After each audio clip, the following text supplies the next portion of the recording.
राना साहब क्या कर रहे हैं? आप साहब ये नई गाड़ी ली है माशाल्लाह, ये तो बड़ी अच्छी लग रही है, साफ सुथरी। तो ये अभी कल ही रिलीज हुई थी। साफ तो, कर रहे हैं इसको। हाँ जी बिल्कुल। मुबारक हो, बहुत बहुत। खैर मुबारक, खैर मुबारक। कौन सी है ये कंपनी? ये स्कोडा चिंगपोंग। कौन सी? स्कोडा चिंगपोंग। स्कोडा चिंगपोंग, ये चाइना से आई है? बिल्कुल। एक मिनट, इसका ये स्कोडा भी दिखा देते हैं ना। ये देखें, ये स्कोडा चिंगपोंग। अच्छा अच्छा अच्छा, ये बरल, ये बड़ी पायदार लग रही है गाड़ी, मजबूत गाड़ी लग रही है बिल्कुल बहुत। बिल्कुल। ये थोड़ा सा और इसके कोई फंक्शन दिखाएं। इसमें नए फंक्शन जो बहुत ज़्यादा आए हैं ना जी, वो मैं आपको दिखाता हूँ। ये चेक करें, ओ ये क्या है राना साहब? इसमें बोनट नहीं आ रहा। बोनट नहीं आ रहा? बिल्कुल, आपको इंजन खुला हुआ मिलेगा। अच्छा आप हर चीज़ इसकी जो है ना अपनी आंखों से देख सकते हैं। अच्छा।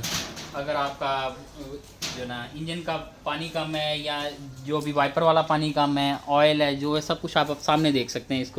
इसके ऊपर आपको बोनट नहीं आएगा। राना साहब, बोनट के बगैर चलेगी ये ये कार? बहुत प्यारी ये न्यू आई है। तो अभी आप देखेंगे कुछ दिनों में और भी लोग लेंगे तो आप सड़कों जी पे दोस्तों, आप भी ऑर्डर करवाएं। चिंगपोंग कार इसका नाम है, बगैर बोनट के आप इसका ऑयल चेंज करें, पानी चेंज करें और लॉन्ग ड्राइव पे जा सकते देखेंगे। हैं। लॉन्ग ड्राइव के लिए ये बनी है बेसिकली। क्या बात है, क्योंकि चलें। साथ साथ इंजन ठंडा होता रहेगा ना। बहुत बहुत मुबारक हो आप। खैर मुबारक, खैर मुबारक।